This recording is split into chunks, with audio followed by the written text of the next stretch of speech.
Hello friends, welcome back. चलिए इस video tutorial में हम लोग अपने क्लास की लास्ट क्लास की अधूरे छूटे हुए एडमिन पैनल के फॉर्म्स को कंप्लीट करते हैं। ठीक है, तो अब तक हमारे पास ये एडमिन पैनल हम लोगों ने बनाया था और जिसमें हम लोगों ने एक डैशबोर्ड बनाया था अपने पोस्ट्स को देखने के लिए। ठीक है, एंड अब हमें जाना था और न्यू पोस्ट डॉट पी और एडिट पोस्ट डॉट पी को बनाना था। तो एडिट पोस्ट डॉट पी को बंद कर देते हैं। क्यों? क्योंकि एडिट पोस्ट डॉट पी के जो स्ट्रक्चर रहेगा वो बिल्कुल किस तरह से रहेगा, हमारे न्यू पोस्ट में रहेगा। न्यू पोस्ट के स्ट्रक्चर जैसा ही रहेगा, बट उसमें डेटाज ऑटोमेटिकली पहले से फीड रहेंगे, बस इतना ही डिफरेंस रहेगा। सो न्यू पोस्ट में आते हैं। अब चलिए देखते हैं कि हमको न्यू पोस्ट पे जो जो फील्ड्स बनानी है वो फील्ड्स क्या क्या है। तो हम डायरेक्टली अपने डेटाबेस में जाकर देख सकते हैं। So local host slash P H P माई एडमिन। ठीक है, हम लोगों ने टेबल बनाई थी एक, और वो हमारी टेबल थी ये ब्लॉक ट्यूट्स में टेबल। तो स्ट्रक्चर, ठीक है। सो ये सारे कैटेगरी, ये सारे इंडेक्सेस थे हमारे पास, जिसके लिए हमें क्या बनाना है, हमें टेबल बनानी है। सॉरी, हमें इनपुट फील्ड्स बनाने हैं। ठीक है, तो आ, चलिए यहाँ पे आते हैं और हम इनका एक लिस्ट बना लेते हैं इसमें, सो दैट हमको बार बार यहाँ डेटाबेस पे देखना ना पड़े। Author, short description, description, image, tags, category and status. ठीक है, सो ये सारी चीजें हमको यूजर से इनपुट करानी है। ठीक है, अब चलिए अब अपना फॉर्म बनाएंगे। तो हम इस जगह पे new post dot P open कर लेते हैं। करेक्ट है, फाइन। अच्छा, चलिए, तो सबसे पहले जिस तरीके से मैंने यहाँ पे अपनी चीज़ों को डिफाइन करके रखा है, वैसे ही मैं अपने पास एक नॉर्मल से लेबल से सारी चीज़ों को लाइन अप कर लेता हूँ कि कहाँ कहाँ क्या क्या चीज़ें रहेंगी। उसके बाद में उसे फॉर्म्स में इंक्लूड कर देता हूँ। तो एंटर पोस्ट टाइटल एंड एक ब्रेक पॉइंट से। ठीक है, अब डेट जो होगा वो ऑटोमेटिकली हम पीएचपी के स्क्रिप्ट से डालेंगे। ऑथर जो होगा वो हम डायरेक्टली, अब जो यूज़र डेटा एंटर कर रहा है अब वो तो ऑथर का नाम नहीं डालेगा। ठीक है, सो हम जब कोडिंग करेंगे तो डायरेक्टली ऑथर का नाम वहाँ से एडमिन पुट कर देंगे। अभी बाद में अगर आप मल्टी यूज़र के लिए बना रहे हो तो उसकी फंक्शनैलिटी आप अलग से यूज़ कर सकते हैं। हमें शॉर्ट डिस्क्रिप्शन के लिए फील्ड चाहिए, डिस्क्रिप्शन के लिए फील्ड चाहिए, इमेज के लिए चाहिए, टैग्स चाहिए, कैटेगरीज चाहिए। ओके, सो नेक्स्ट हमको जो कैटेगरी चाहिए वो शॉर्ट डिस्क्रिप्शन का चाहिए। तो enter short description. Okay, enter post से data and enter post tags and category. बाद में हम जब कैटेगरी की लिस्टिंग करेंगे तो हम इस कैटेगरी को डेटाबेस से पिक कर लेंगे। ठीक है, एंड और क्या चाहिए था हमें, category, image and okay, and select an image to upload. Okay, and बाकी हम फील्ड्स हटा देते हैं। अब नेक्स्ट थिंग क्या कि हम सबसे पहले तो इसे फॉर्म के अंदर लिख लें। तो फॉर्म मेथड जो होगा वो होगा पोस्ट का, एंड एक्शन से सबमिट पोस्ट डॉट पी। ठीक है, एंड देन इस फॉर्म को हम एंड कर देते हैं। फाइन, सो इस तरीके से मेरे पास अभी सारे लेबल्स आए हैं। अब चलिए इनपुट फील्ड्स बनाए। First input type equals to text, okay, and class जो होगा वो होगा फॉर्म कंट्रोल, एंड नेम जो होगा वो बिल्कुल टाइटल। That's it. ओके, और किसी चीज़ की ज़रूरत है? नहीं। सिमिलरली शॉर्ट डिस्क्रिप्शन में भी हम एक टेक्स्ट फील्ड ही यूज़ करेंगे, एंड मैं इसे एस डेस्क नाम दे देता हूँ। पोस्ट डेटा में हम टेक्स्ट एरिया यूज़ करेंगे, उसकी बात करते हैं अभी। टैग्स में हम टेक्स्ट फील्ड यूज़ करेंगे, टैग्स, एंड पोस्ट कैटेगरी में भी अभी हम टेक्स्ट फील्ड ही डाल देते हैं, सो दैट बाद में हम कैटेगरी मैनेजिंग के सब टाइम पे उसे बता सके। एंड इमेज में हम फाइल सिस्टम यूज़ करेंगे। तो अब आते हैं हम इस जगह पे टेक्स्ट एरिया, एंड रोज जो होंगे वो से 20, and cols is equals to let's say 60, okay, and text area.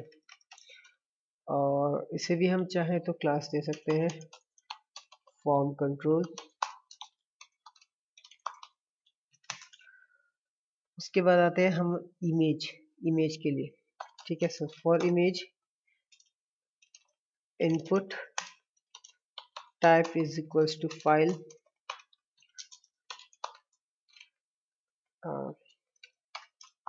Name is equals to image, और टेक्स्ट एरिया में हम लोगों ने नेम डालना था। So name is equals to post data and file, okay, and say that's it. और बस एक और चीज, ये हमें ब्रेक्स यहाँ पे लगाने हैं इनपुट फील्ड्स के बाद।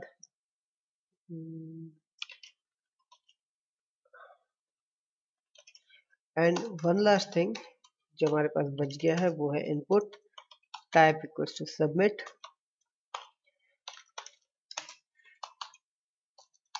Class equals to button, button primary and button LG, और value equals to submit post, okay. चलिए पेज रिफ्रेश करते हैं, एंड अब आप देख सकते हैं कि आपके पास बहुत सारी text fields, text area field और ये इमेज सिलेक्शन के लिए एक बटन आ चुका है, ठीक है। तो इस तरीके से हम लोगों ने फॉर्म बना लिया। बट इस क्लास में मैं एक और चीज़ दिखाना चाहूँगा कि अगर ये जो टेक्स्ट एरिया हम लोगों ने इंक्लूड किया है ना, तो मैं इसमें कोई भी अगर डेटा डालने की कोशिश करता हूँ तो ये एक सिंपल टेक्सचुअल डेटा होगा, जबकि हमारे पोस्ट के अंदर तो हम डिफरेंट स्टाइल करके डेटास को फिट कर सकते हैं, ठीक है। जैसे कि हम हेडिंग्स यूज करते हैं, इमेजेस यूज करते हैं अपने पोस्ट के अंदर। तो उस तरह के लिए मुझे एक special type of text editor चाहिए होता है, ठीक है। तो उस टेक्स्ट एडिटर के लिए हम बूटस्ट्रैप के कुछ प्लगइन्स हैं, बहुत सारे टेक्स्ट एडिटिंग के प्लगइन्स हैं, और उनमें से मेरा एक खुद का एक पर्सनल फेवरेट है। सो मैं उस टेक्स्ट एडिटर को यहाँ पे इम्प्लीमेंट करने जा रहा हूँ, ठीक है। तो बेसिकली फंडा ये है कि इस सिंपल से टेक्स्ट एरिया की जगह मुझे एक एडवांस टेक्स्ट एरिया डालना है जहाँ पे मैं अपने डेटा को स्टाइल करके डाल सकूँ। क्लियर है? सो उसे लाने के लिए सबसे पहले हम अपने ब्राउज़र में चलते हैं और लिखते हैं CK एडिटर, ठीक है। बहुत सारे और एडिटर भी आते हैं, टाइनी MC का है, समर नोट का है, बट ये मेरा पर्सनल फेवरेट है बिकॉज इसमें काफ़ी सारे मॉड्यूल्स आपको मिलते हैं। तो ये CK एडिटर है। अब हम चलेंगे इसको कि किस तरह इसको हम इंस्टॉल कर सकते हैं अपने टेक्स्ट एरिया, अपने पर्सनल वेबसाइट में। तो यहाँ चलते हैं और ये बेसिकली टोटली फ्री है, सो आप इसे किसी भी तरह से यूज़ कर सकते हैं। अब डाउनलोड पे क्लिक करते हैं। स्टैंडर्ड पैकेज, यस हमको स्टैंडर्ड पैकेज ही चाहिए। इसमें क्लियरली दिया हुआ है कि आपके पास 48 प्लगइन्स रहेंगे, जो कि मोर देन एनफ है किसी भी ब्लॉग जैसी वेबसाइट्स के लिए, ठीक है। डाउनलोड सीके एडिटर, मैं इसे डायरेक्टली ओपन कर लेता हूँ। ओके, ओपन कीजिए, क्लोज। और आपके पास एक विन रैर फाइल डाउनलोड होगी, सीके एडिटर 4.5.10 स्टैंडर्ड है। ओके, इसके अंदर आपको एक सीके एडिटर फोल्डर दिख रहा होगा। अब इस फोल्डर को मैं अपने मेन फोल्डर, रूट फोल्डर ब्लॉकट्यूट के अंदर ड्रैग एंड ड्रॉप कर लेता हूँ। फाइन, तो अब मेरे पास इस सीके एडिटर के सारे फाइल्स आ चुके हैं। अब मुझे सिर्फ इसे अपने वेबसाइट पे इम्प्लीमेंट करना है, तो चलिए वो देखते हैं कि कैसे इम्प्लीमेंट करते हैं। तो इस सीके एडिटर के बाद हम वापस उस वेबसाइट में चलते हैं, ठीक है। ऊपर चलिए, सपोर्ट, सपोर्ट में, और यहाँ पे आपको दिखेगा how to install CK editor 4, इस पर क्लिक कीजिए, ठीक है। सो यहाँ पे आपको पूरी गाइड है कि किस तरीके से सीके एडिटर इंस्टॉल करते हैं। तो हम फटाफट काम करते हैं। तो इसके लिए आप नीचे आए और आपके पास एक कंप्लीट पेज की स्क्रिप्ट मिलेगी आपको, ठीक है। हम इसे कॉपी करते हैं और लेट्स से फॉर ट्रायल की ये सीके एडिटर काम कर रहा है कि नहीं, हम इसे न्यू फाइल में कॉपी करके पेस्ट करके सेव कर देते हैं as a editor, editor.php। Okay, और अब इस पेज को जरा हम रन करके देखते हैं। सो हमारा जो पेज था वो था editor.php। ओके, सो ये पेज अभी रन नहीं हो रहा, ठीक है। अब वो क्यों नहीं हो रहा? वो इसलिए नहीं हो रहा बिकॉज हमें यहाँ पे कुछ चेंजेस करने हैं। वो चेंज क्या है? सबसे पहली बात तो ये कि ये जो नेविगेशन है, ये नेविगेशन बोलता है कि हम एक स्पेस बैक जाए और वहाँ हमको ckeditor.js मिलेगा। तो दैट मीन्स कि एडमिन से अगर मैं वापस एक स्पेस पीछे आऊँ तो मुझे यहाँ पे ck एडिटर मिलना चाहिए, बट वो ck एडिटर कहाँ है? इस पर्टिकुलर फोल्डर के अंदर। तो हमें इसको री नेविगेट करना पड़ेगा। कैसे? ck एडिटर के सामने एक और ck एडिटर लगा के, ठीक है। अब इसे ओपन करके जरा रिफ्रेश कीजिए एंड आप देख सकते हैं कि यहाँ पे आपके लिए एक ck एडिटर का text area, text editor available है। अब हमें कुछ नहीं करना है, बस इस एडिटर को जिस तरीके से हम लोगों ने ये कोड किया था, इस एडिटर को हमें अपने न्यू पोस्ट के अंदर इंक्लूड करना है। तो उसे इंक्लूड करने के लिए क्या करेंगे? इस एडिटर में चलिए, आपको ये लाइन, ये स्क्रिप्ट की लाइन कॉपी करनी है। कहाँ? अपने हेड के अंदर। ओके, सॉरी, कोड के हेड के अंदर, अपने हेड के अंदर नहीं। एंड देन ये स्क्रिप्ट का कॉपी करना है और पेस्ट करना है इस पैनल स्क्रिप्ट के नीचे। ओके, सिमिलरली ये जो टेक्स्ट एरिया है, इस टेक्स्ट एरिया में सिर्फ दो चीजें, एक चीजें जो हमको पिक करनी है वो है id equals to editor1, that's it. और उसे कॉपी करके हम कहाँ पेस्ट करेंगे? अपने टेक्स्ट एरिया के अंदर। सो ये हमने पेस्ट कर दिया। अब अपने न्यू ब्लॉग पोस्ट में चलते हैं और इसे रिफ्रेश करते हैं, और अब आप देख सकते हैं कि आपके पास एक properly structured functioning text editor present है, जो आप अपने पोस्ट बनाने के लिए यूज कर सकते हैं। अब सिंपल सा मतलब था हेलो वर्ल्ड।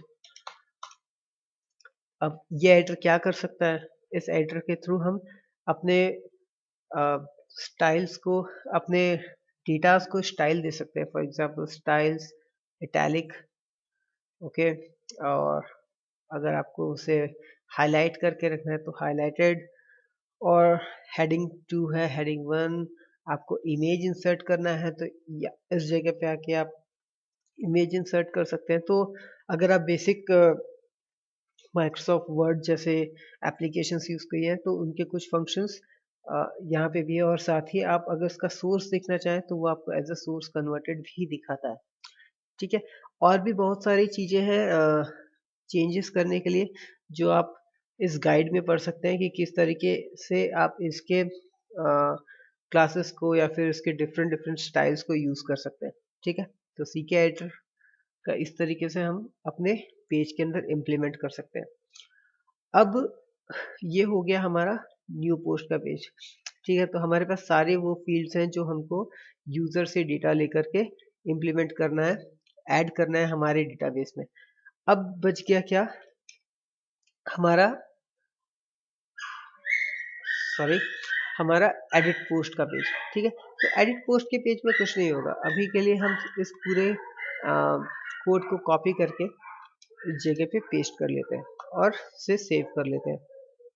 ओके, सो एडिट पोस्ट का जो पेज होगा, एडिट पोस्ट यहाँ पे, और इसे हम यहाँ पे कुछ चेंज कर सकते हैं, edit your post. Okay, and input update post, update post fine. So अब आप देख सकते हैं कि किस तरीके से आपके पास एडिट पोस्ट के लिए भी फाइल आ गई और न्यू पोस्ट के लिए भी आपके पास पेज रेडी है। सो ये तो था कि एडमिन पैनल के पेजेस हम किस तरह से अपने फॉर्म्स को डिज़ाइन करें और किस तरीके से हम अपने एलिमेंट्स को डिस्ट्रीब्यूट करके रखें। सो नेक्स्ट क्लास से हम लोग इन फॉर्म्स से डेटास को यूज़र से लेकर के डेटाबेस में सेव करेंगे और उसमें जो भी फंक्शंस हम यूज़ करते हैं, ठीक है, डिफरेंट पोस्ट को जनरेट करने के लिए, वो समझेंगे। तो इस क्लास में इतना ही। नेक्स्ट क्लास में हम इन फॉर्म्स के साथ में डेटाबेस की फंक्शनिंग करेंगे। ठीक है, ओके, थैंक यू।